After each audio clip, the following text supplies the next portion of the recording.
It's pasta vazul, baby. Come on in.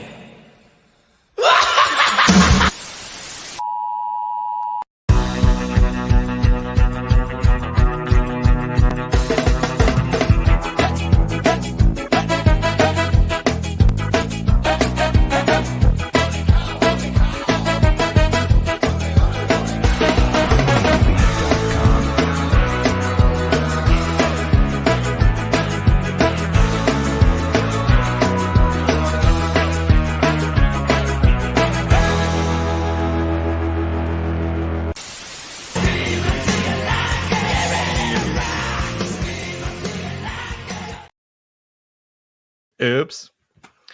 Well, hello, Screamers! Welcome to the Scream Until You Like It podcast. I hope you're still screaming. I hope you're starting to like it.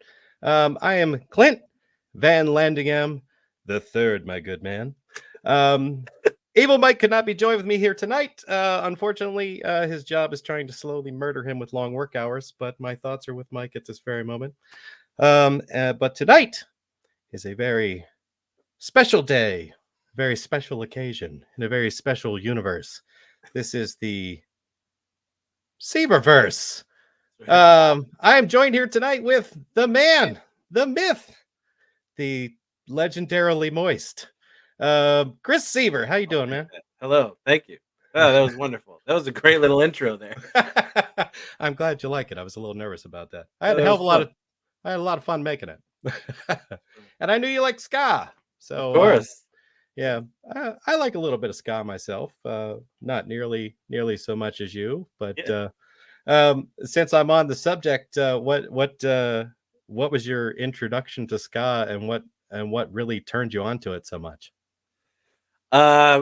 So I mean, it was the '80s. Growing up in the '80s, I've talked about this before, but my mom and my aunts and uncles listened to a wide variety of music. Obviously, the '80s were crazy with awesome different styles of music, and I was sort of inundated with all of that stuff. So before I even knew what the word was, um, I was listening to ska because of those people in my life.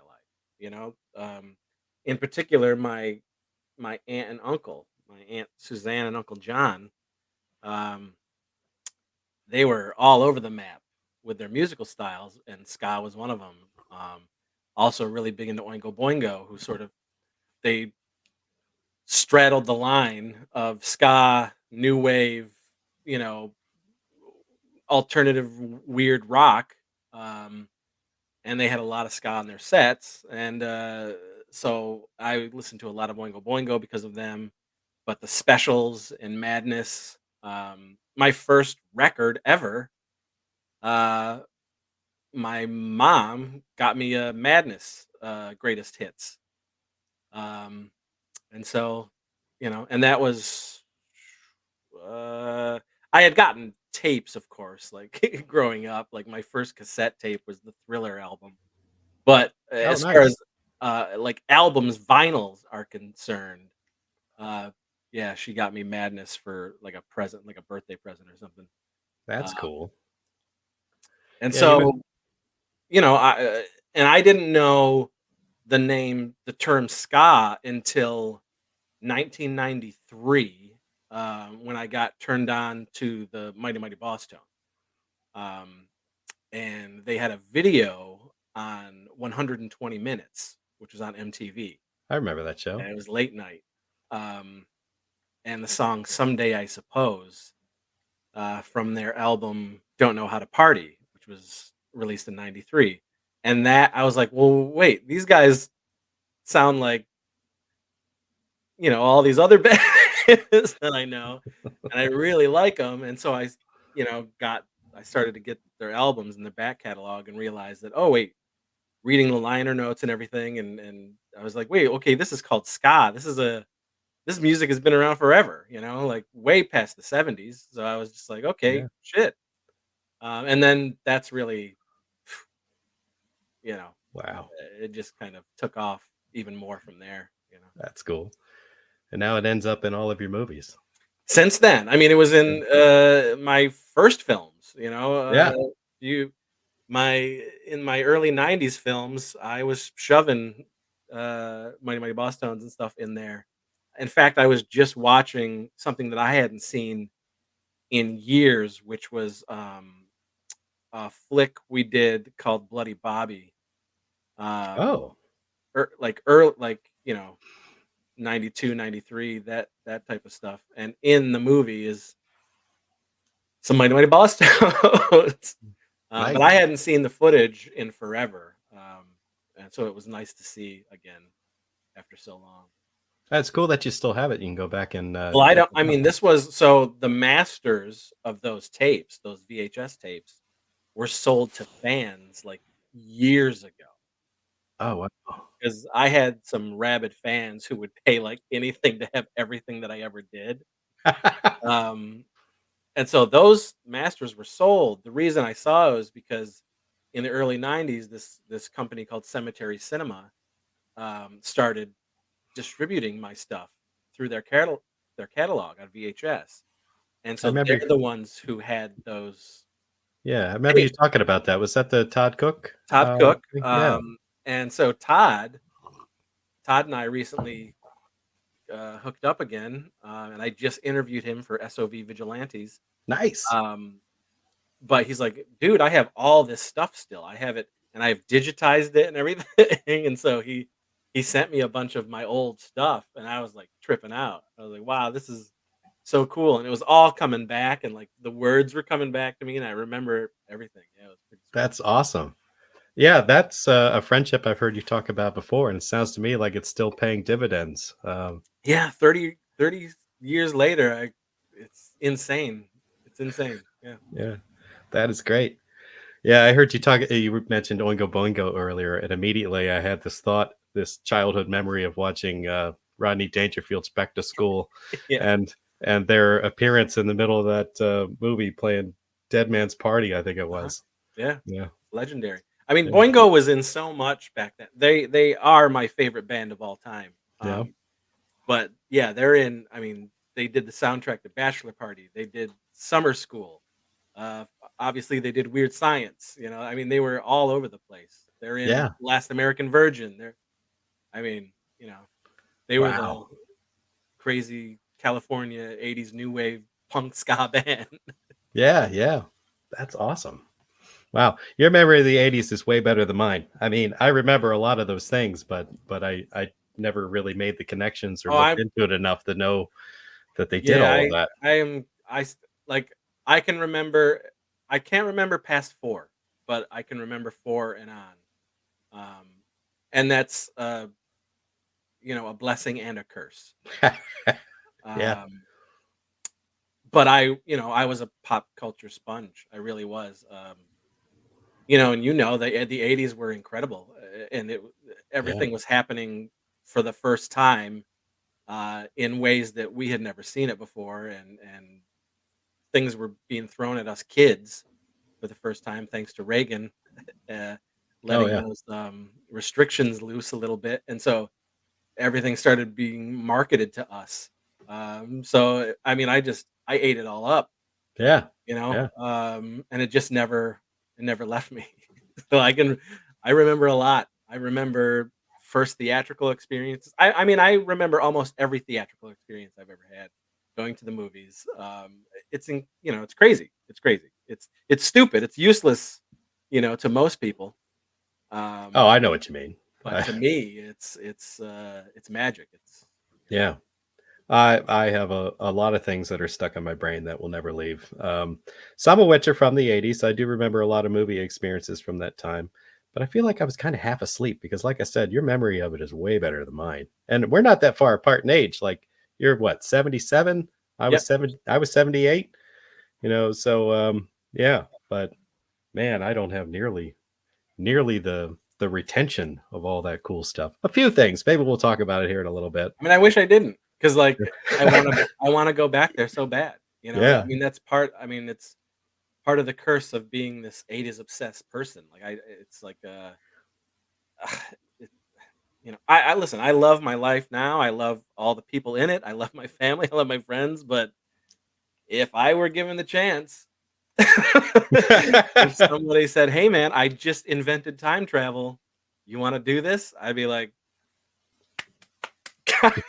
Golly. Yeah, you'd be like Michael Biehn in Terminator.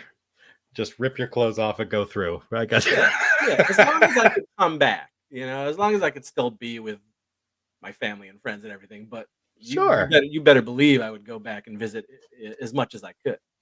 Yeah, I I love can. love it, you know? Yeah, I can think of times like that. I would like. So, I mean, where are we at? Is this 33 years or is it 34 years of filmmaking? 33 years this year. 33 years. Years, yep. All right. One of the things that I noticed that I actually kind of admire really is you seem to be honest with yourself um, about your films and your craft, as it were. You're the only filmmaker that I can think of who somewhat recommends his catalog in the reverse order. Like somebody, like for example, somebody will mention a movie, and you're like, maybe don't start with that one. And Yeah, yeah. and I was just curious um, why you feel that way, and when was it that you started to feel that way about your work? I mean, well, one, you're right. I've always known this stuff is trash. We dibl I am such a fan of B movies and garbage films and just, you know, Yeah. shitty movies. They have a charm, and they really do. Yeah, they're super fun. Yeah, It's just a group of people with a passion and they want to do it and they went out there and they did it. And um I've always sort of loved that. I've, you know, been cognizant of that and I'm not stupid in what we do. I know what we're doing. I write the stuff. I know exactly the kind of stupidity that is happening in these things. Um but even with how stupid and how shitty and ridiculous and over the top this stuff is, I can get down on it for sure. And so, I'll tell people, listen, out of the 60 plus movies and shorts I've made, features and shorts, I don't like a lot of them. And I think it's just, they just it didn't translate from page to screen. I cared a little bit about more, a little more, too much about one thing than the other. Listen, I'm not. My movies don't look the greatest. Um, I mean, they have since 2000.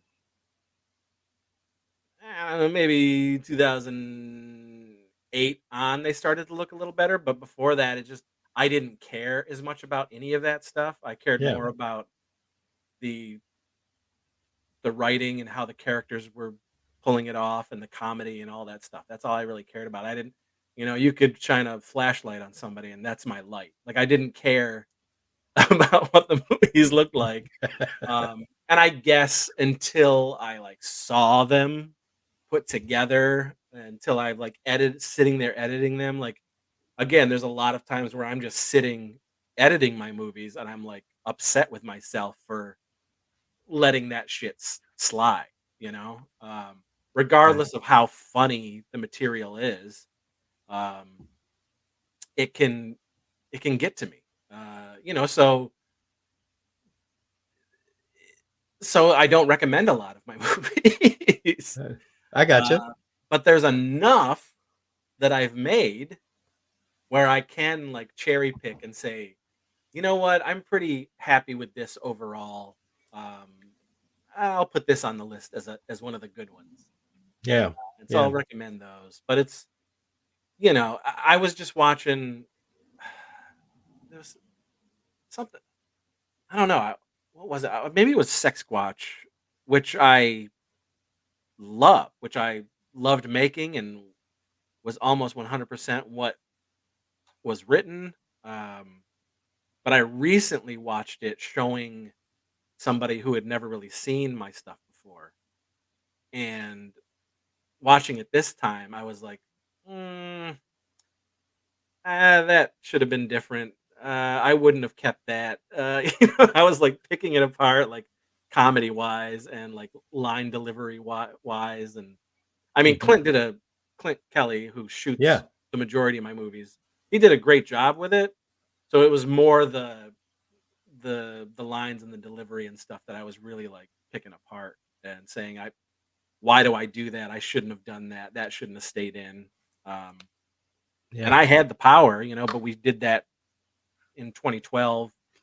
I was the way I usually edit is I edit so fast. Like sometimes we can shoot a movie and then a week later the edit's done because I'm I like gotcha.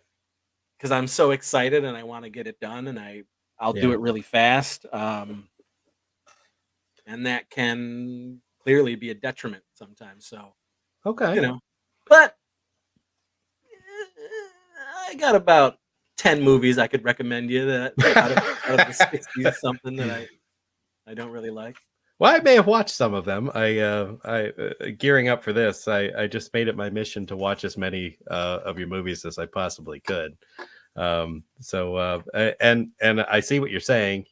Some of the older ones, the quality's not quite maybe what you wanted it to be, and there was definitely like an up curve on what they looked like, moving into your more modern stuff.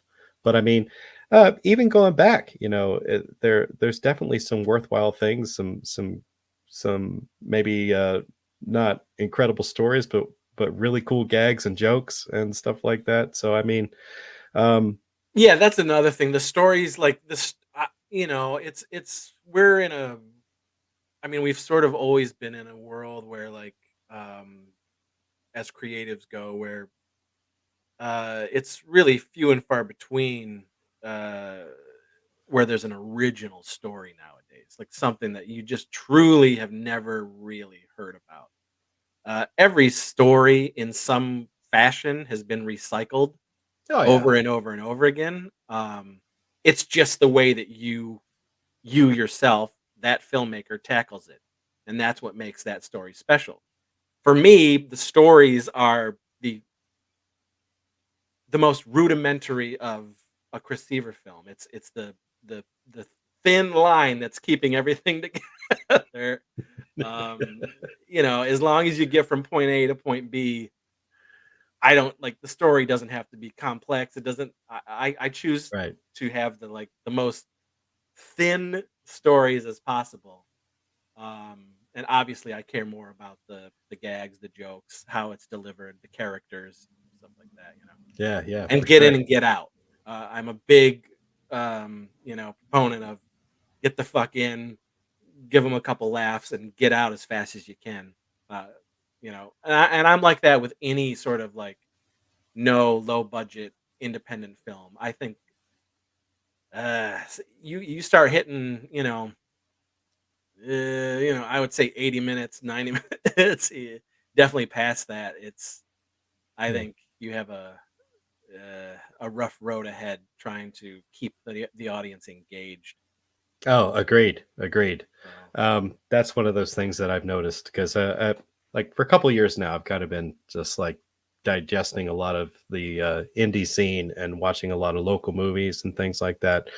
And the ones who really seem to put out the best ones are the ones that like know what they have and they let the movie be what it's going to be.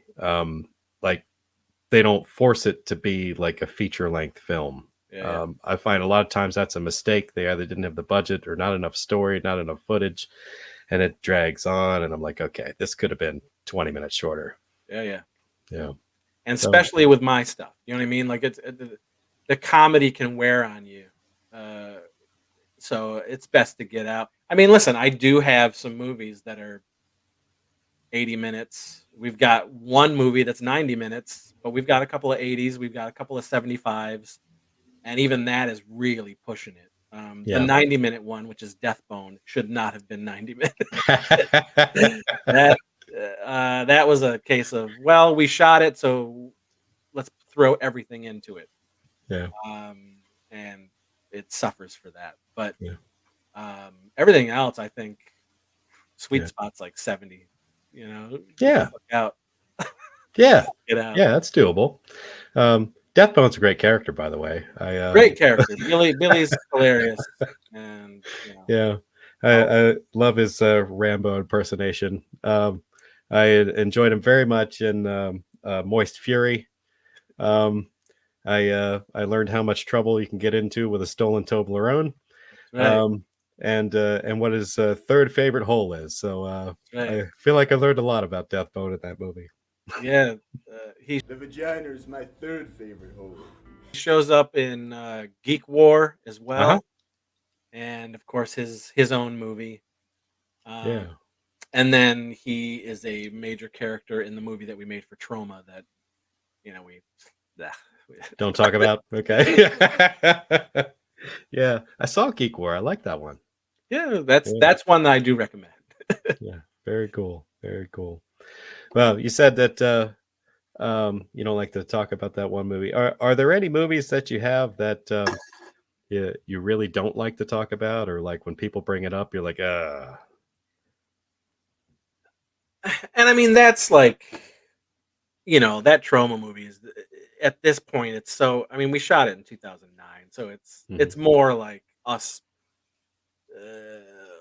fluffing up. We're exaggerating, our hatred for it. I mean, we do hate it, but we could talk about it. I mean, obviously we do. We talk about it. We talk about it in the documentary. oh yeah, But it's even. I mean, the longer cut, it's even longer in there, and I'm glad he cut it because it's such a. It just doesn't matter anymore. And yeah, I think Zach was trying to find some sort of drama to yeah, throw in there when there really wasn't a lot, and that's the most yeah, dramatic thing. That was probably the most dramatic time making a film. Um but yeah, it was just that Trauma movie was just a shit show. It was just really mhm. a huge mistake, and Lloyd uh, he just turned into something else, and it really put a big old hex on that film. I got you. So it just overall it was just a really terrible experience. Yeah, yeah. Well, I'd like to put a finer point on the documentary, if I'm being honest. So we've run into each other three separate occasions at the Gettysburg Creature Feature weekend, Mhm. which of course is a horror convention in Gettysburg, Pennsylvania. I don't know if you do a lot of cons, but I Yeah, think I've been going to horror conventions since 1993 mhm. and selling since 96. And we go all over the place. Yeah, all over the Okay, country. We've been all over the place at the really super big ones. We've done shows that 50 people show up, yeah, like run the gamut. yeah, But yeah, horror conventions are a huge part of how we've been able to reach so many people as well, yeah, outside of the distribution. right, Um, but that's the most fun and the best way to meet the fans and get new fans. That's my favorite part of it yeah, is the convention thing. yeah. That seems like a really good way to kind of hit or find your target audience. Yeah. Unfortunately, this last creature feature was not a good one for us because of what we were trying to promote. But I All right. knew going in, I knew from the get go that it was going to be a tough sell. So it wasn't like a disappointment really, Hmm. because I knew the outcome, and that just won't happen again. It's just that simple. Oh, huh. What? Wellsville Nights is not a horror convention thing. Oh, I enjoyed it. Well, Um, that's good, but we'll never have Wellsville Nights at another horror. maybe there weren't enough 40 somethings in the audience, but it definitely spoke to me in a special way. So I remember a lot of that stuff, watching after school specials, or like Degrassi Junior High, and I just loved like the screwed up looks that people made at the camera, the like the slow zoom ins, So dramatic. the gags. And that was the tamest episode. Yeah. What we have coming up is pretty hilarious. That's cool. So I did talk to one of your stars, Evan Miller, at the table, and I was like, "Where'd you pick up those sweet guitar licks?" And I was like, "Self-taught." He's like, "I was told to play badly," and Right. and we talked about his sweet Ibanez acoustic electric guitar there for a couple of minutes. And he said, I love it when he introduces this thing places. He says, everybody's in their mid-40s. I'm 27. I know. Because it's just easy. I'm not going to say 20, 30, 40-year-olds. I just keep it at 40. Most of us in the show are over 40. But he also doesn't look 15, which is, No, of course not. Showing up with his long hair and his Michael McDonald beard. You know what I mean? And he's the youngest in the show. Yeah. Yeah, I didn't know where it was going at first, but I was like, there's got to be something going on with these moon rocks. That's right. They keep coming up. More than meets the eye. Yeah, that's right. So what goes on in those moon rocks is integral to the entire arc of the show. Unfortunately, you don't really see a lot of that in the first episode, which is also sort of a detriment to the horror elements. But yeah. Oh, they come in later. Yeah. No, that's okay. And I know that you're planning maybe a couple seasons worth of episodes.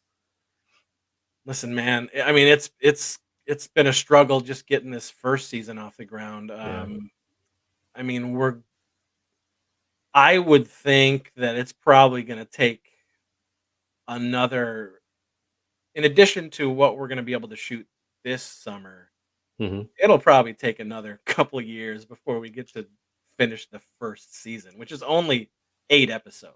Right. But right now we can safely shoot another 2 episodes with the budget that we have. Yeah. We're hoping that by the time the campaign is over, we can at least do 1 more so that we can end it half of the first season and then throw those first 4 episodes up on Tubi and YouTube and just get like an audience going, have everybody promote it and see if we can later raise enough to make the next 4 down the road, Yeah. 2025 is not a year of Wellsville Nights. 2025, we've got, 4 other films that are ready to rock and roll, and we're going to concentrate on those. And then let Wellsville Nights do its thing on the streaming and see what happens after that. But yeah, very cool. Well, I did get a copy of it, and I did watch it again since I got it. And there's a couple of special features on it that are pretty cool, like your PSAs and stuff. I do recommend it to anybody who's watching.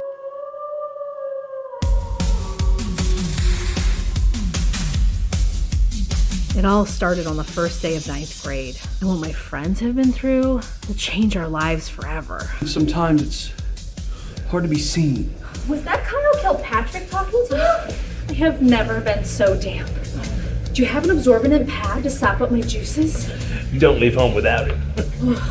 I'm shocked that kid is still in school. I hope you're using protection. Listen, protection is for the weak. I'm only 15, and I'm not getting any younger. This is our chance. Our band, the Mossy Clefs, are gonna blow the roof off of this place. The gang's all here. There's nothing that we can't do when we're together. It is gonna be a great year. Yeah! For the first time in my life, I am terrified of the future. Do you know who I am? Do you know who my father is? You're Vanity Van Brunt. Your father is Brazilianaire James Van Brunt, and that is one of the cache of moon rocks your father got rich off of. If you really want to get your lips tugged, you go to the place where 5s of 10s of kids go every weekday and weekend, the Boulevard. Huh? You both? Did you get a good look at her sexy Canadian insides, Nick? What's that supposed to mean? I thought I knew you!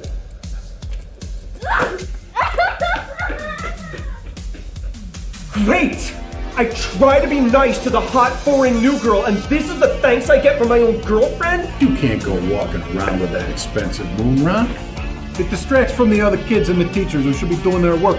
Any ideas for the big talent show at the end of the year? I could show up one of my moon rocks. I've never been one to believe in the paranormal, supernatural, or monsters from our wildest and wettest fantasies, but I do believe my own eyes. I have seen some poop. Whatever it is, we'll do it as a team, together, as a group, as friends, as companions, as a gathering, as a fellowship, as a concoction of atoms and DNA, as a cornucopia of mischief makers. And I thought high school was going to be the best time of our lives. And also, if you wanted to help out in some way, there is a GoFundMe out there. And I'm going to screen share for a second because I want to bring this up so we can see it. So clearly, this is the intro video. Over here is donations that have been made. Here's a general idea what the thing's about. You can watch the videos to get to know the cast. And I'm pretty sure you can also find the PSA videos I was talking about. Yeah, they're down there. Yeah. If you click the read more. Oh, that's right. There it is.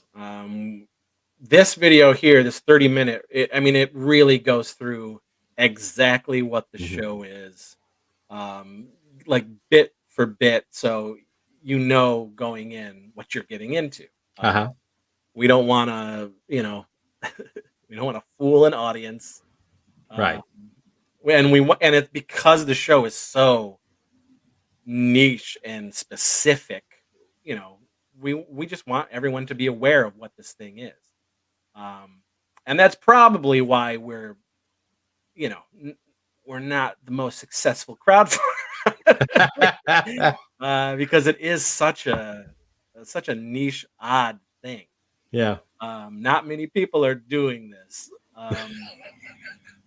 And that's I think that's always sort of been an issue with me, because if I get an idea and I think it's funny and then I run it by everybody else and they can get on board, then we're going to do it regardless of an audience, Oh, for sure. So,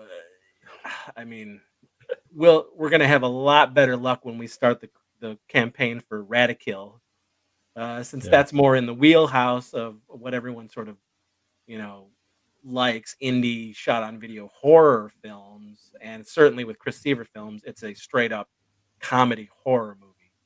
I gotcha. So I think we'll have way more luck with Radikill than we will Hellsville Nights. I don't know, but I love Bobby's wig there. That's awesome. Yeah. I don't know if he's going to make an appearance in the in any of the episodes, but he is. Yes. Oh, excellent. Yep. Excellent. Yep. Yeah, Bobby. Bobby, when he comes up and we're doing a movie, he's in it in some way. He's always behind the scenes. If he's not, if he's not doing something, then I do throw him in the background. Or if he doesn't have like a main character, he's just thrown in as a random person. But Bobby. I've known Bobby since 1999. I used to live with him. And, yeah. And we've seen since '99. Bobby and I have seen each other every single year. We don't live close to each other. He lives on Long Island. I live in New York. But we always made it happen. Even if it's just me going down there, We hang out for 5 days and watch movies and shoot and just stick around. He comes up for 5 days, watches movies. That's just how it's been since 1999. That's awesome. Yeah, it's pretty sweet. Pretty sweet. Yeah. I'd love to say I had lasting friendships like that. I'd be a liar if I did. Yeah. But that's nice. That's Yeah, most of these guys that have been in this group with me for over 20 years. It's yeah. pretty amazing. Pretty amazing. And some of the original members of Low Budget Pictures, when I started it in '91, I did a Blu-ray called Fan Film Frights, which is a collection of a bunch of the fan films we used to do back in the early '90s, when Low Budget Pictures started. And for that disc, I was able to track down a lot of the original members of LBP, who I hadn't personally talked to in probably 27 years at that point. And I shot a whole bunch of interviews with all of them, and it was incredible. It was really amazing. It was like no time had passed. We were still the same idiots and joking about the same dumb shit, and it was awesome. And they were so like, man, Chris, like we never, we didn't doubt you. You said you were going to make movies, and you just did. You just kept going. So they thought it was pretty cool that I was still here doing it. Yeah. And they had a small part. Well, they were there for 9 years of it. Yeah. Yeah. So. That's amazing. Yeah. You seem to have surrounded yourself with a pretty good crew. I mean, I see a lot of the same faces over and over again in your movies. And I've heard you on occasion say that, say they're not really actors, but to me, they really are, because it's they've gotten pretty great. And I guess that's part of it too, is just the more that they do with me, the more that they were able to hone their performances, and their talent really comes out. Even they might not have known they even had that talent. And some of them are just naturally like fucking hilarious. It's just like you feed them these words and they just magically bring them to life in the best way possible. So it takes a lot of talent, in my opinion, to be so over the top and crazy, and honestly, to deliver some of these ridiculous lines without breaking. Like, there's a lot of takes, Are there? Like, oh yeah. I mean, there's something specifically in Moist Fury. Okay. It took Billy 17 takes because he was laughing so goddamn hard. And that's the line about vaginas are gross. They look like Willem Dafoe. Vaginas are gross. They look like Willem Dafoe. And so he's reading that and he's cracking the fuck up. But then we start shooting, and he just could not do it. And he was making us laugh, and then it just kept but 17 takes, he finally got it without laughing. But yeah, sometimes it's a chore, man. Yeah. And what I do is I'm actually the worst culprit, because what happens is I don't do a lot of drafts of the film. When I'm writing, it's maybe 2 drafts, and then I don't look at it again until we're doing like a read through, or we're sometimes right before I say action. And so I won't remember what I write, and the actor will start doing the character, and I'll just blurt out laughing like in the middle of their take, because I'm just like, what? I forgot I wrote this. Yeah. That's funny. Looks like Willem Dafoe.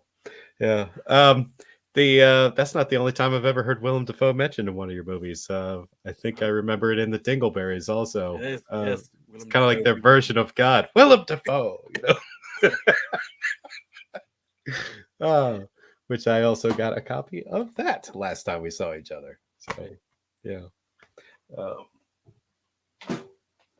But yeah, I mean, I'm lucky that they're all hands, Oh yeah. that they just jump in with both feet. And Meredith was like probably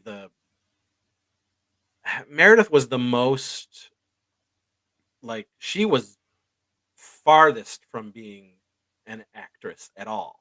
She just, I just pulled her into that 12 inches of dangling fury, like out of just like, oh, you want to do it? And she was like, absolutely not. Like, no, no, I'll watch them and I'll hang out, but I'm not being in it. But Yeah. once she did it, she got better and better and better. I mean, it was incredible to watch her really commit to it. And I mean, now she's just one of the staples. I mean, she's Oh, for fantastic, sure. you know. Yeah. She's a Yeah. great straight woman. She's so good at playing those parts.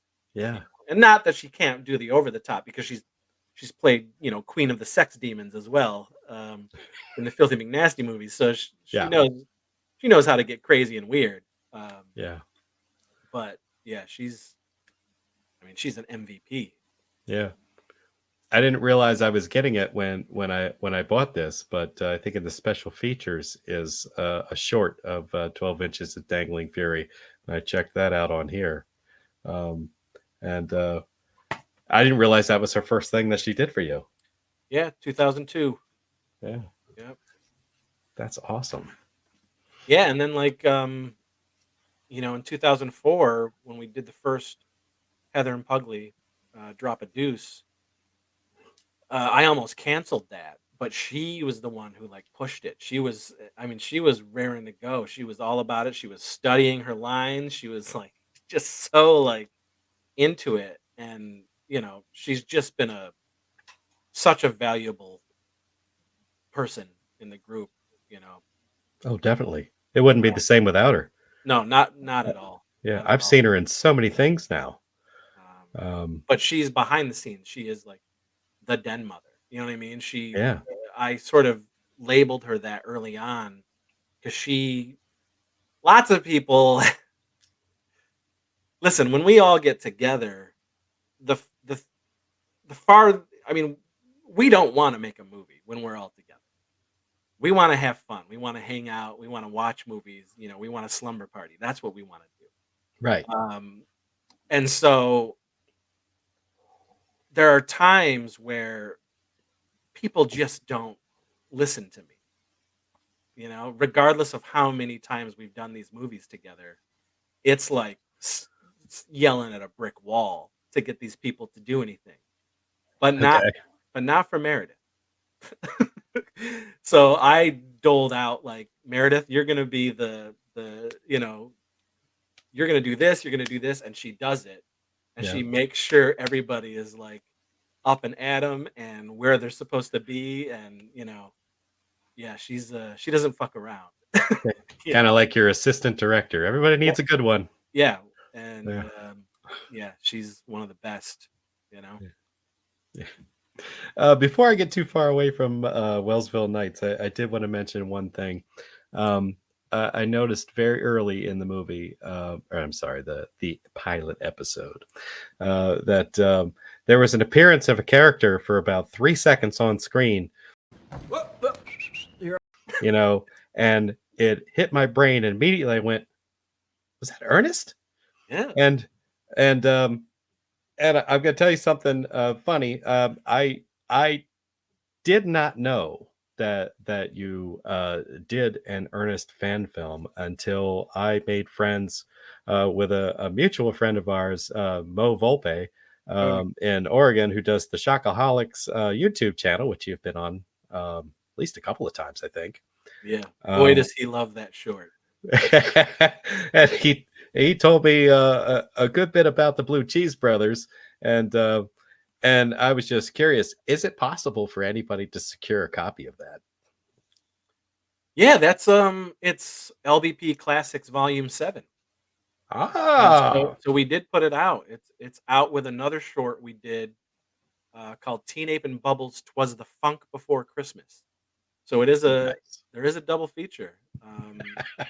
And it was remastered, actually. Remastered. Yeah, See. but it's terrible. I mean, it was an afternoon, and we Uh-huh. just shot this ridiculous, over the top, gross, silly, weird, earnest fan film. No self-respecting earnest fan should see this film. It is not a family-friendly film. Uh, But in my personal life and in a lot of the group's personal lives, we love Ernest. We love Jim Varney. And so there's a lot of earnest things that happen uh, throughout the films, and we have Ernest marathons and stuff yeah. like Oh, I love Ernest. Yeah. I've seen He was more a than one of treasure. his movies in the theater. I loved going to see, Ernest Goes to Camp. Saw that with like my cousins and my sister, and it's kind of like a family event. Yeah. And Yeah. there's just something magical about him lighting a toilet on fire and catapulting it. Yeah, I saw the first 5 Ernest films Yeah. at theater, and then they went straight to video Ah. because 5 tanked them. I remember it only made $1 million when it came out. Oh no. And at the end of Ernest Rides Again, there was a trailer for Ernest Goes to School, and that was supposed to be the next theatrical release. So, me in the theater, I hated Ernest Rides Again. I was like, this was a fucking terrible film. But then the trailer started for Goes to School, and I was like, they're gonna redeem it. It's back. It's happening. And then it went straight to video, and it tanked the theatrical releases. But Yeah, that's a shame. But those Yeah. first 4, whew, Oh, they were magical. can't touch them. Yeah. No, you can't. Man, they fucking make me laugh so hard. Yeah. He was a genius. Yeah, he was. He's a comedic genius. I remember the TV show. Oh yeah, Um, TV show. So in the early '80s, his commercials would play all the fucking time on our channel WPIX, which was out of New York. Like they would play those Ernest, slinging whatever he was slinging back then. And my great grandfather loved it. Yeah. And it took a lot to make my great grandfather laugh. But Ernest made him laugh. Those commercials were, yeah. They were perfect. Yeah. Speaking of things that won't leave your brain, that was one of those things that I remember vividly, was the Ernest TV show. And I think it was the very first episode where throughout the entire thing, Dr. Otto, had this contraption that was counting down on the like a digital timer of some sort, and Ernest is freaking out thinking it's a bomb that's going to explode or something like that. And when it finally gets down to 0, it has a toaster in it, and just toast pops out of it, and he just goes, "Burnt toast," and Dr. Otto's like, "Perfectly burnt toast," and that will never leave my brain ever. And that is why to this day, sometimes I will say perfectly burnt toast for absolutely no reason whatsoever. So anyhow, so yeah, some of our other interactions at the Gettysburg Creature Feature. I don't think I saw anything that was showing last year, but I did stop by your table and I got a couple of things, like the Anal Paprika trilogy, and I also got the Stoinky Saga, and the lovely Olivia Young did me the nice favor of rubbing this across her beautiful breast. Of course she did. And she wrote, "I dragged my tits on this like a dog with its ass on a rug." So this will forever be precious to me. Olivia's something else. Is something else. She absolutely is. She's got a big episode coming up. Yeah. Yeah, we're like I said, I'm hoping that we get to do episodes 2, 3, and 4. We are 100% doing episodes 2 and 3. But man, I would love to do 4. But episode 3 is per episode, and it's ridiculous. Well, Yeah, so she's really gonna get to shine.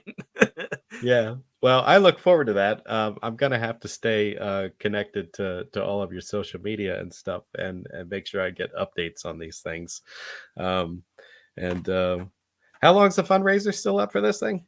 So we are ending the fundraiser at the end of this month, and that's because we're getting too close to full-on pre-production, where I'm gonna have to really start spending money and getting things 100% locked.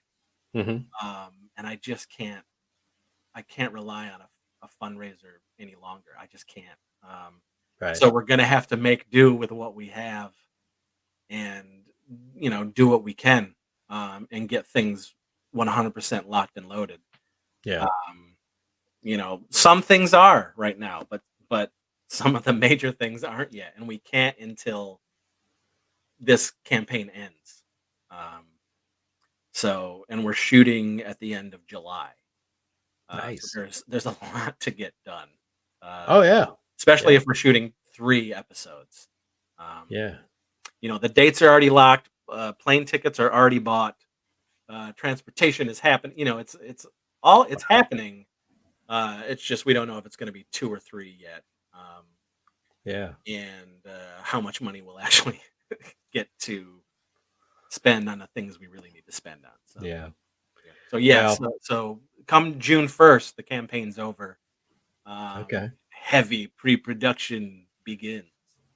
Okay. Well, I'd like to see you get a little bit more, so I'm going to share the fundraiser a couple more times. I'm going to get this interview out fast, and hopefully, what few people watch my nonsense, maybe they'll generate some interest in it. You never know. You never know. Yeah, you never know. I did want to mention the first time that I ran into you at a con. That was the year that Bobby premiered his Victim No More Friday the 13th fan film, or a tribute film, as he calls it, Yes. which was pretty kick-ass. I've watched that thing so many times now. But also, I was supposed to be in that. Were you? Yeah, the character that Sean Jordan plays, the brother who gets killed. Oh, really? That was me. That was written for me. Oh, I had a funeral that I had to go to. Well, And there had to be a. They're like, well, Sean will do it. Next best thing, because Sean, Sean is part of the family as well. Yeah, yeah. No, he's great. Actually, I met him before I even knew that he was a part of your crew. Yeah, man, he's been with us since 2000, the end of 2009. Yeah, yeah. Well, he had a pretty big part in the Dingleberries, didn't he? He's in a lot of the movies. Yeah, he's in a bunch of them. Yeah, he looks like a child with short hair, but I mean, but yeah, I remember running into him at a con. Well, he's at all the cons, really, because that's part of his business. He sells all those VHS to disc copies and so forth. VHS PS, baby. Yeah. And I had him sign a poster of a movie that he was in. I bought it at the con, and I was like, "We're gonna watch this, but I need you to sign the poster." It was Attack of the Killer Chickens. So I don't, which is, it's all right. But but I also at the con where I saw Victim No More is where I saw the documentary Zero Budget Heroes, and I wanted to bring that up because I feel like this is almost like the quintessential, like, must own thing, if you're truly a Seaver fan, you know what I mean? Because there is so much information in this about the history of low budget pictures and, Warlock Home Video, and just things I didn't know, interesting stuff, behind the scenes footage. And although I was checking out the special features, and I don't think I saw any like real Wellsville footage. Didn't you guys shoot a bunch of stuff in your hometown? That's on. That was on the original. He put out like a limited, like 2-disc set of the doc, and that's what that was on. I think he only made 50 of them. Okay. and that's on that set. Yeah.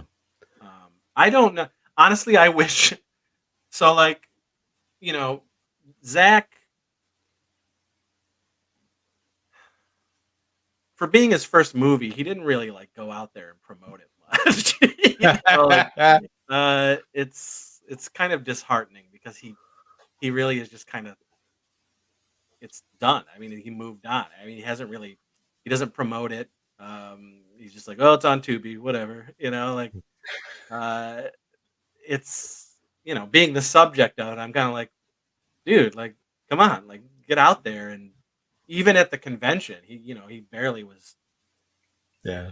saying anything to anybody. Like, it Yeah. was just like, dude, like, come Zach on, seems man. he seems kind of a reserved guy. Yeah, I, but so truth be told, it hasn't really helped us much in the way of yeah. a lot of. I mean, we certainly have gotten some people who saw the doc and wanted to seek us out and wanted to get more movies, but he for some reason he won't do like actual distribution for the Blu-ray for the physical copy. I don't know why. Um, Oh, that's he gotta hasn't change. really. Yeah, man. Like more people need to see this thing. Yeah. I don't know. I don't know. It's not my movie, so I can't really do anything about that. But I Yeah. wish.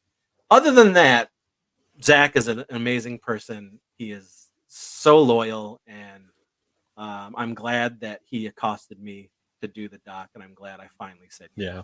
Yeah. Because he did a tremendous job. I It's an mean, amazing. he spent 3 years of his life doing Yeah. that thing, all of his own money. Wow. Making some stupid, you know, nobody, be the subject of an incredible documentary. Like Yeah. It's a great documentary. Did and I wanted to make another observation. The doc's good. It's very in depth. It doesn't shy away from anything. Like characters you regret or movies you wish you hadn't made. oh yeah, Did you find the interview process therapeutic at all? um, Because I thought I saw kind of a catharsis at one point, where like you were working through something, and I almost thought I saw like a sign of relief just getting it out. You know what I mean? I don't know. I mean, maybe I guess Yeah. that was all a blur, really. How he was doing that and when he was grabbing me to do it, and Okay. it was so all over the place. Like I said, it was 3 years, and so Yeah. he would sort of jump back into it. And almost every time I was at a different place mentally. You know what I mean? Yeah. Yeah. So I think after I saw it, it really hit home. Yeah. There's, I think there's, even after watching it, I changed sort of how I feel about myself and how I feel about the films in general, Yeah. in a more positive light. Because I've also been very like down on the whole thing. Mhm. Um, but ultimately, I think I said yes because I wanted a time capsule of all these people, all these humans that mean so much to me, um, and what they've done for me. I really wanted I was like, this is the perfect thing that encapsulates this giant part of my life with these tremendously amazing human beings. You know what I mean? Yeah. So that's Yeah. ultimately why I said yes, and Okay. he accomplished it. Oh It's yeah. not a joke when everybody says, we're like family. We really are. When we don't do movies, we do this thing called Gash Bash every year where for 5 days we all get together and we do nothing but swim, watch movies, grill, and they all sleep at my house. Like it's it's just like Awesome.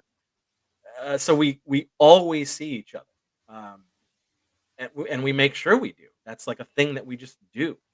Um, and so, yes, these are my son has grown up with these people. Like he doesn't care that we make movies. He doesn't give a shit. But he considers them his family. You know, like That's that's insane to amazing. me. It's so cool. Yeah, that is amazing. You know, so Yeah. I think that's the biggest reason why I love the movie. But I gotta say, he came out. So Zach came out from Seattle, and he showed us a cut of the doc when we were celebrating the 30th anniversary of Low Budget Pictures, and we were all together, and some of that ended up on the final doc. But and so he sat us down, and he was nervous. You know, he's like, "Here's a almost 3-hour cut of this thing," um, and he just let it go, and it was like, Chris Seaver, this is your life, you know, because it really does go from 77 until the present. And I was even shocked at some of the stuff that he got in there, some of the footage, some of the pictures, some of the people he talked to. I just was not aware of, you know, 80% of what was happening with this film because it just wasn't my movie, you know, it was Zach's. Yeah. So it was very surreal. It was more heartwarming than I thought it was going to be because I really thought it was just going to be like a riot fest. It was just going to be like a buffoon fest, knowing all of us, you know. Yeah. But yeah, it was very cool, and at the end of it, I was kind of like blown away at what he did, you know. Yeah. And then even from that 3-hour cut to get it down to the cut it is now, he managed to not lose anything that was important, you know? Yeah. And that impressed me. Yeah. So, yeah, I just, you know, I wish more people would see it. Yeah. Yeah. Well, I mean, I'll definitely push it because And even, you know, it's fuck my movies. Regardless of that, it's the 14-year-old who happens to see it, the 15-year-old who happens to see it and says, I want to make movies. And the documentary is like, holy shit, these guys just literally picked up a camera and just started doing it. You know what I mean? Yeah, It's fun. Inspirational. Yeah. The same way that all those shot on video horror pioneers did it to me, you know, in the late 80s. You know, the reason why I kept going and making backyard movies is because of those people. And I was lucky enough to end up, you know, being friends and working with a lot of those directors from back then. It's insane to me. Yeah, that is insane. It's amazing. You've had a great ride. Yeah, and it's not over. No, man. Much to my chagrin, it just keeps going. I can't stop it. I just can't. I was that cliche media-raised child. He's the one who's creating all the characters and writing it and directing everybody and filming. He filmed every movie by himself. Before anything like Tim and Eric or Eric Andre show, it's like, what the hell am I watching? This is his way of expressing himself. This is something that he's done his entire adult life and most of his early adult life.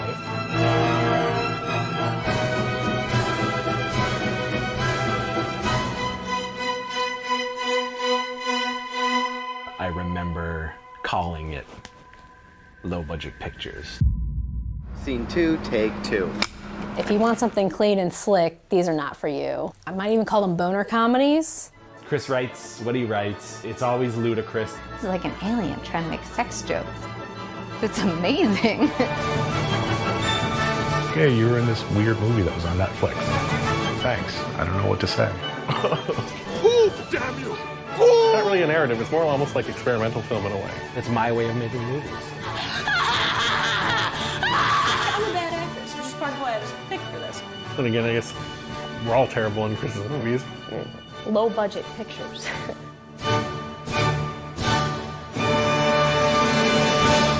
Yeah. Very cool. And you can either get on board or not. You know? That's right. Like, that's the thing. It's just like Chris Seaver movies are, you either love them or hate them. You know, there's really not a bunch of in between when it comes to you know, scrotal vengeance.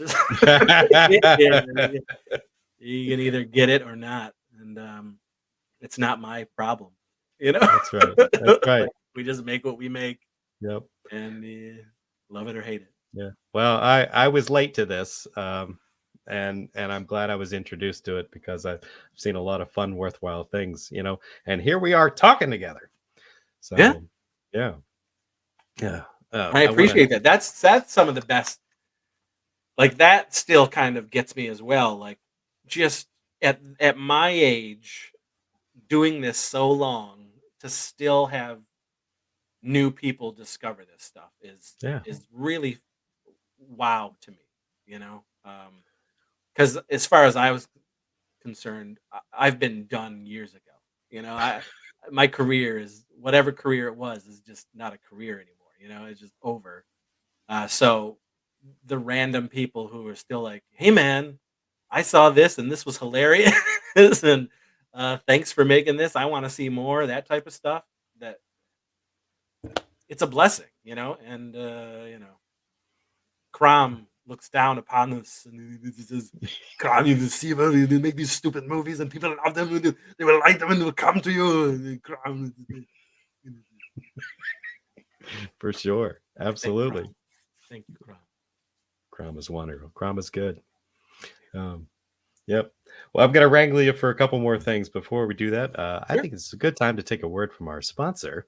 Tonight's episode is brought to us by Enor's Mountain Cooler.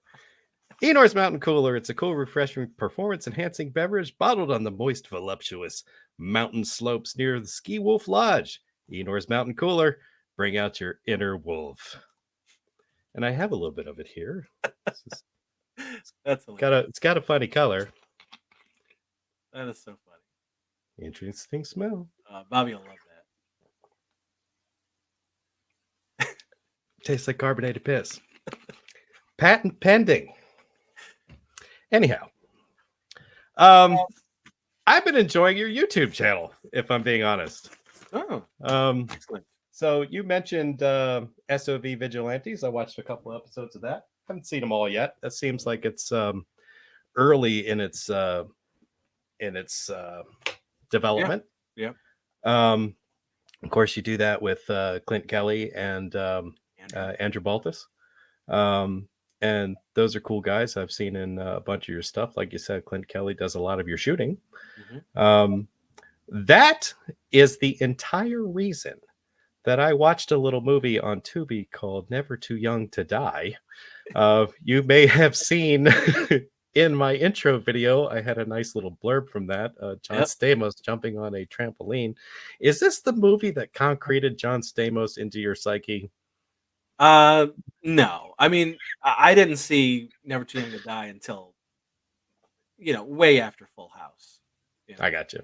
I mean, I had seen him as fucking Blackie on General Hospital growing up and stuff like that. But, right. It really was Full House that, the Stamos took hold. Okay. But boy, I mean, Never Too Young to Die was a revelation. It was so incredible. I mean, that movie is. it is fucking crazy. Gene Simmons is great. I actually love the film. I know how batshit stupid it is. It is the personification of so bad it's good. I think it's just highly entertaining. Yeah. One of my favorite things. So dumb. Yeah. So dumb. One of my favorite things is when they're sitting at that house together and he keeps trying to avoid her advances and keeps walking in the house to get something to drink, and he brings out apple and another piece of fruit. That's right. That's right. That scene is something else. Mm-hmm. It's a classic. But yeah, and we were lucky enough to, because I was such a fan of that stupid movie. I got a hold of the director and was able to convince him to send me his 35 millimeter print of the movie. And in 2011, when we shut down Low Budget Pictures, we did a big sort of farewell marathon at this place called the Palace Theater in Syracuse, New York. And we did a marathon of LBP, and the movie that ended the night was the 35 millimeter Never Too Young to Die. So that's crazy. We got to watch it on the big screen, Once in a incredible. lifetime, I tell you. Yeah, yeah. No, I mean, I would have jumped at that opportunity. That sounds incredible, Yeah. especially now that I know what it is. You And guys the talk Blu-ray about is a lot. great. Yeah, The Blu-ray is wonderful. It's a great print. Probably from that 35 millimeter. I got you. I got you.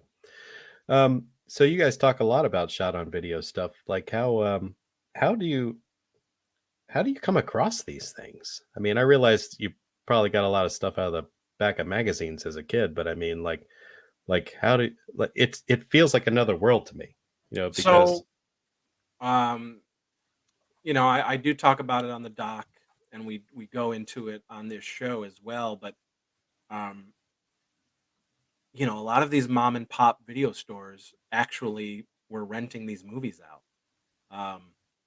These filmmakers were miraculously cutting deals with producers and companies to be able to release their stuff nationwide on VHS for the direct to home market.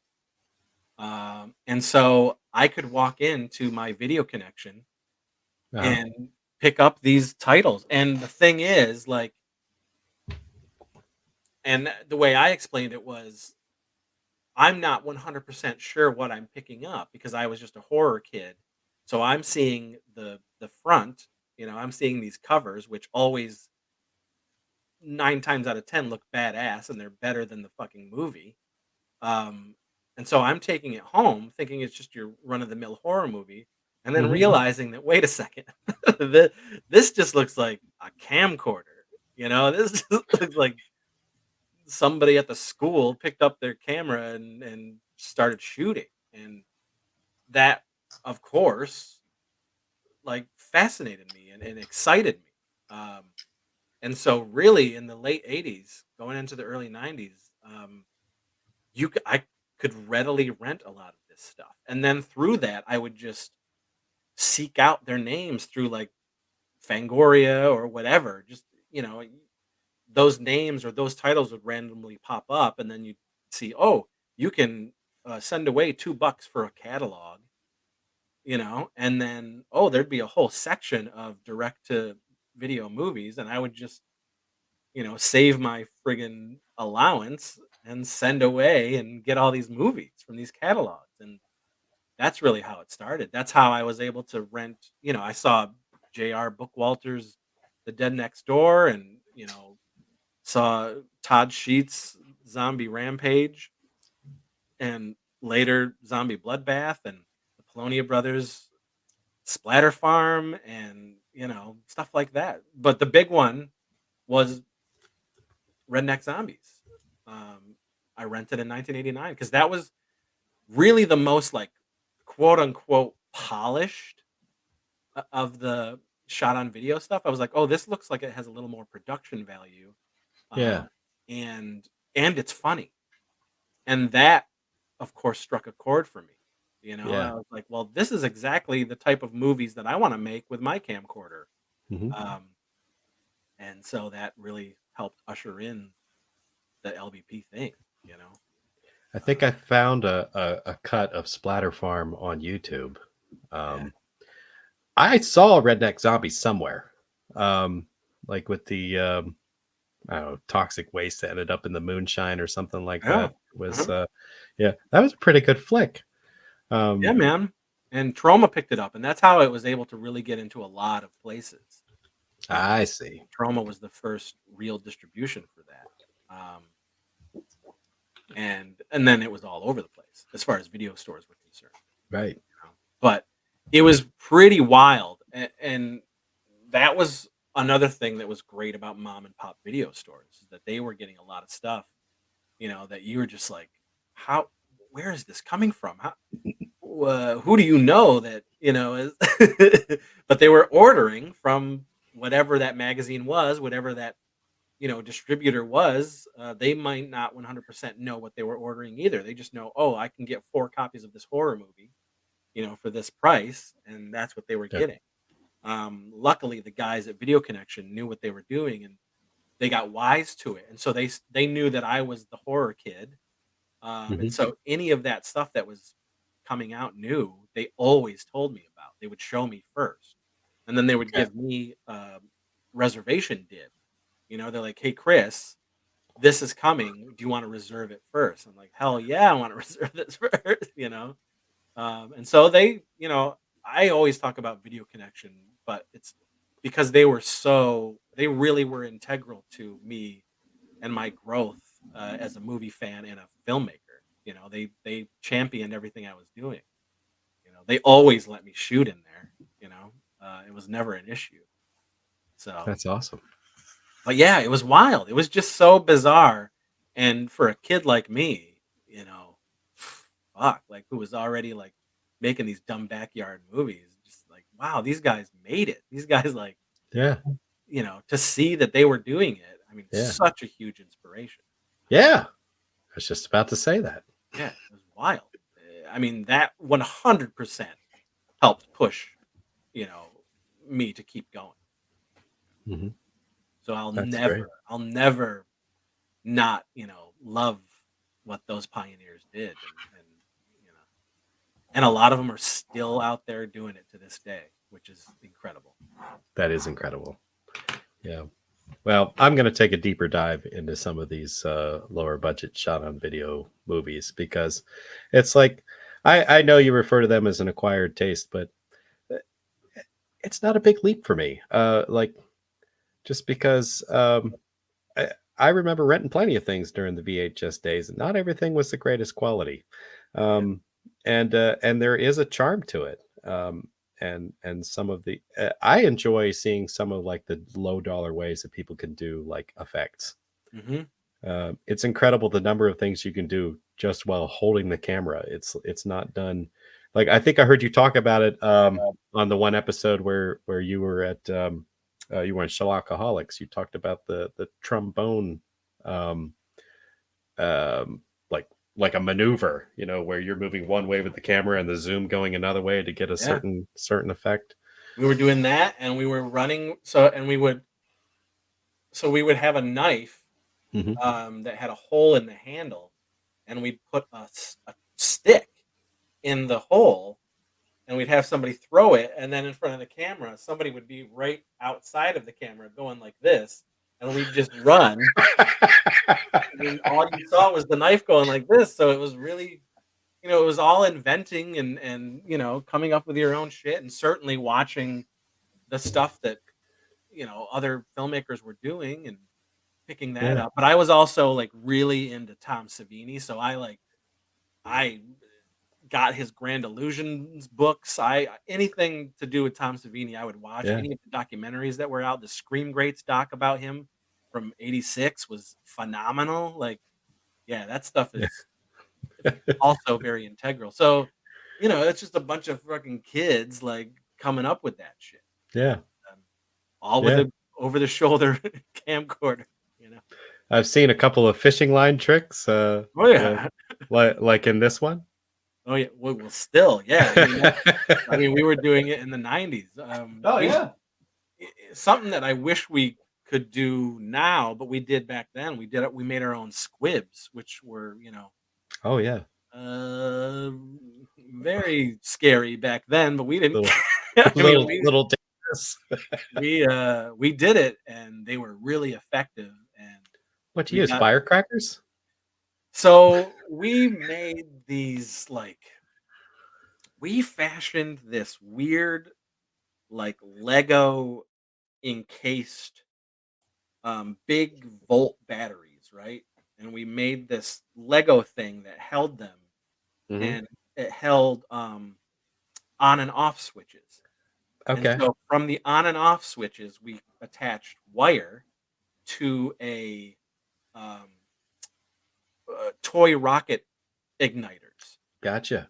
And it'd have the little gunpowder with the two wires sticking out of it, and we attach the wires to that, to the switches, and then from the switch to the batteries.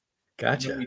We would tape the igniter into a firecracker, and then we'd tape that onto a blood bag, and we'd take the tops of a soup can, and we'd tape the blood bag to the top of the soup can, tape that to the person, tape the the firework with the wire to that Wow. underneath the clothes, and then we clip, clip, clip, and they, you know, and it would, Whoa. and it would, and it was awesome. It was so cool, and you can see that in my early work. It's in Yeah. my Four Guys Named Mister fan film, and it's in my From Dusk Till Dawn fan film. Like we were shooting people left and right with that stuff back in the day, and it was incredible. It was all just us figuring it out, you know. That's Terrible. We crazy. did end up burning one of us Oh. from it, unfortunately, but that was the only time that a mishap happened. But Well, hopefully it wasn't severe. no, I mean, no, he's fine. Okay, good. um, yeah, I did want to mention It Crept from the 80s, which of course is your main YouTube channel. And I like the fact that you have like friends on and guests and so forth, and talk about different movies from the 80s, sometimes collections. Speaking of collections, I watched one of your videos about your 80s room, and I was pretty impressed by your 80s collection. One thing in particular, I swear I was just talking about it like a couple of weeks ago with somebody at work, like a cartoon that was on that was not on for very long, and I had memories of it. Mask, that was on for like a year, maybe. I mean, actually, it was 2 seasons. Okay. And the line lasted for 4 years. Yeah. Um, I remember the toy it's line. amazing. It's amazing. Yeah. I mean, I love Mask. Yeah. So it was pretty wild to recollect that, and I don't do like full on collections. I only get what I used to have when it comes to the vintage stuff. And so like if there's say there's like 60 figures in the Thundercats line, I'm Okay. not getting all those 60 figures. I'm getting maybe the 11 that I had. You know Okay. what I mean? And that's been awesome. It's been fun to be able to recollect my childhood, and the 80s room is just that room, along with my theater room and the Star Wars room and everything, it's just ways for me to continue to connect to that time period. Yeah. And that's what the channel is all about. It was just, it's never monetized. It's just, if I have something that I want to talk about, I turn the camera on and I go talk about it, Yeah. whether it be the 80s, whether it be horror, whether it be movie making, whether, whatever it is, ska, whatever. It Yeah. doesn't matter. It's just a way for me to blabble, about the things that I love, the things that really make me me, Yeah. Yeah. That's really cool. I think it's great that you still hang on to that and nurture that part of your life. It's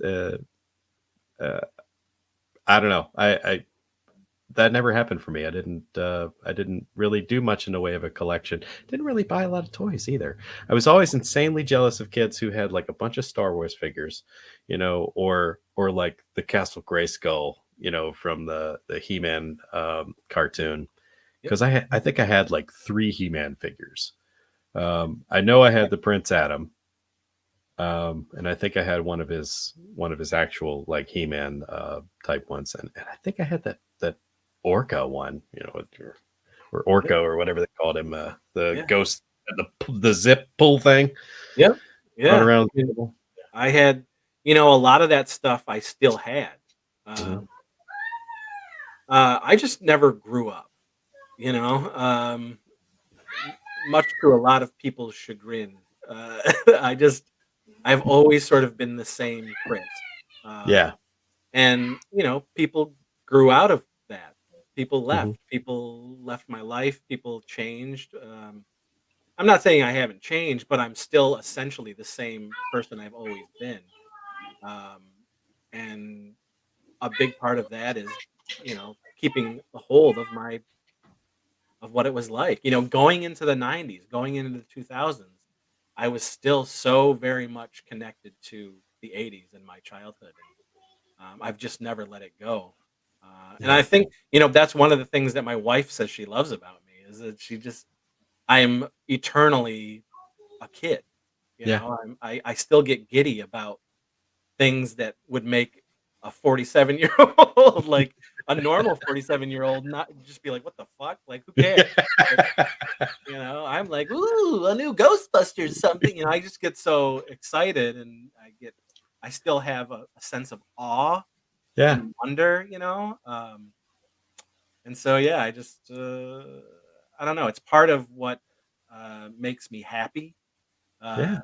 This world sucks, Yeah. most of the time, and why not do whatever you can to make you smile? And so I'm never gonna let go. I'm never gonna let go. I've gone too far.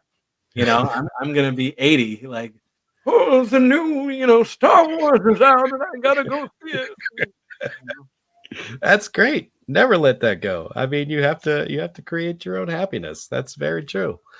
So and it's different for all sorts of people. Yeah. Well, that's all. That's all I really wanted to say about that, I guess. Right. I do want to promote anything that you want to promote. I mean, of course, I'm very interested in helping to promote the Wellsville Nights. I would like more people to know about the documentary. Is there anything else you would like to shine a light on, like I was a young adult sex mutant from outer space? I mean, anything like that? I mean, listen, we've got uh, you know, things are always churning. Um, like I said, we're trying to get these more episodes done for Wellsville Nights. Gonna shoot this summer. You can go to the GoFundMe and really check it out. Like, we want it to be worth your while Yeah. if you're going to donate. And if it's something that appeals to you, then please help us out any way you can. $5, it doesn't matter, anything. So yeah, we've got Wellsville Nights happening. I did shoot a movie last summer that at some point is going to come out this year. My producer still says yes, it's happening. It's already edited. He just needs to do 5.1 sound mix on it, and he needs to do a little color correction and post on it. Um, but I can't wait to get that movie out and to start because we're gonna take it around for screenings first. Okay. Before it comes to physical media. So we're going to set up a lot of screenings around the country of the film.